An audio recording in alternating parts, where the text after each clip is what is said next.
Hello and welcome. I am Xlight and this is my channel. Today we're going to do something a little different.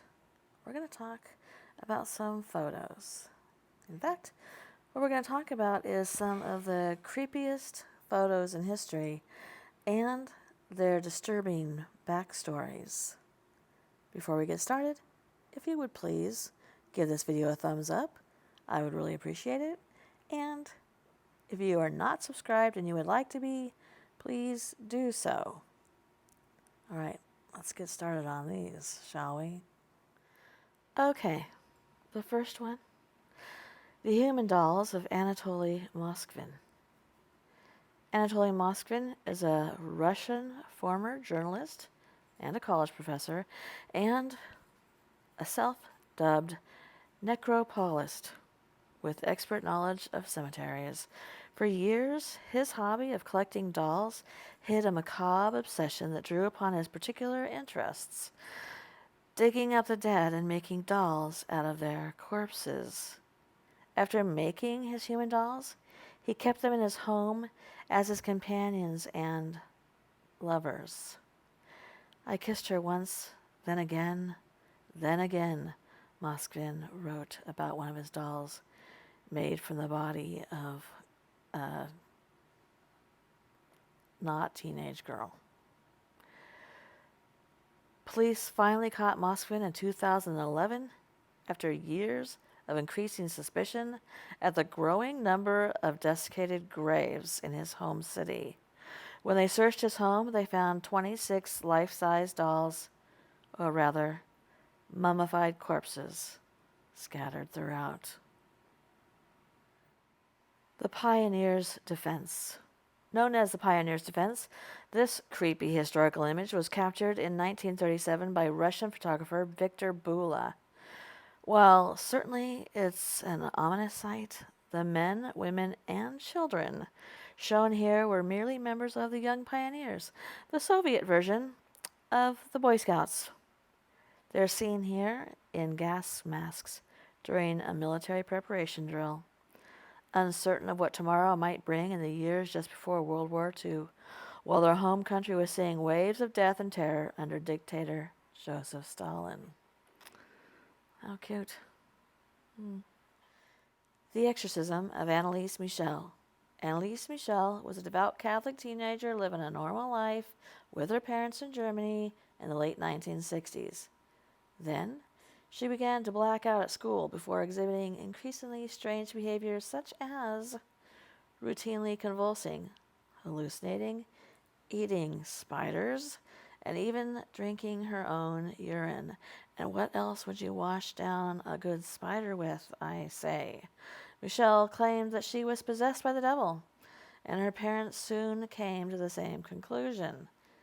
Ultimately, she had 67 exorcisms, none of which improved her condition, before she finally died of malnutrition at the age of 23 in 1976, weighing just 68 pounds. Her story is so disturbing that it eventually inspired the 2005 horror film, The Exorcism of Emily Rose. The spontaneous combustion of Mary Reeser. On the morning of July 2nd, 1951, in St. Petersburg, Florida, Mary Reeser's landlady went to the old woman's apartment to deliver a telegram, and that's when she noticed that her door was warm to the touch. Upon opening the door, she found Mary almost completely reduced to a pile of ashes lying on the scorched remnants of her chair. A part of her left leg was found, and her skull, which was shrunken far beyond its normal size, were all that remained of Mary. Local authorities were unable to determine any cause of the blaze, and the rest of the apartment was largely devoid of fire damage. When they sent the case to the FBI, they determined that Mary had gone up in flames like the wick of a candle, with her own body fat steadily feeding the fire. But they too were baffled as to how the blaze started in the first place. To this day, it's widely believed that this case was spontaneous human combustion. Michael Rockefeller's death by cannibalism. Michael Rockefeller, the son of New York Governor and soon-to-be U.S. Vice President Nelson Rockefeller, disappeared somewhere in Papua New Guinea in the early 1960s. Seen in this photo, he was on his first trip there in May of 1960. Rockefeller's smile belies his grim fate. It's believed that he was killed and eaten by the Asmat people, a cannibal group known to behead their enemies and consume their flesh. The Stanford Prison Experiment. The Stanford Prison Experiment commenced on August 14, 1971, after the university psychology professor Philip Zimbardo divided his student volunteers into two groups. They were comprised of 11 guards and 10 prisoners in order to see how they would behave on their own inside a fabricated prison, to assess how quickly and intensely even educated and intelligent people can turn cruel and sadistic under the right conditions, and to find out once and for all whether humans are inherently good or evil. In just 6 days, less than a week, before the experiment had to be called off, the guards had repeatedly abused and humiliated the prisoners by spraying them with fire extinguishers and forcing them to clean toilet bowls with their bare hands. The study and the creepy photos left behind provide a chilling look at what humans are capable of and shows you what just the tiniest amount of perceived authority can do to a person. The Radium Girls.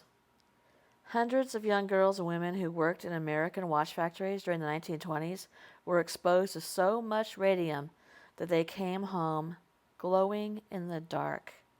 The prolonged exposure to radium used in the luminous paint that coated the watches' faces caused their vertebrae to collapse, their jaws to swell up and fall off, and their lives to slowly end in agony while battling cancer. Serial killer John Wayne Gacy as a toddler. Long before his murderous reign, during which he worked as a clown at children's birthday parties, John Wayne Gacy was just a normal boy. Was he, though? However, knowing what was to come after this photo was taken makes it one of the most undeniably creepy images of all time. And the last one for today, the creepiest picture from the eruption of Mount St. Helens. When Mount St. Helens erupted in Washington on May 18, 1980, photographer Robert Landsberg was within a few miles of the volcano, and he knew that there was no way out. Aware that any escape attempt would be futile, he stayed in the thick of the action and took as many pictures as he could before securing his camera in his backpack.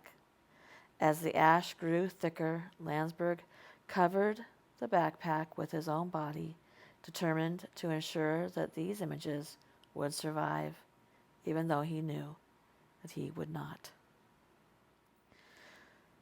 So, there's going to be more of these for the 31 days of Halloween. I've saved some special ones, I guess you'd call them. The creepiest of the creepy. Thank you for coming. And good night.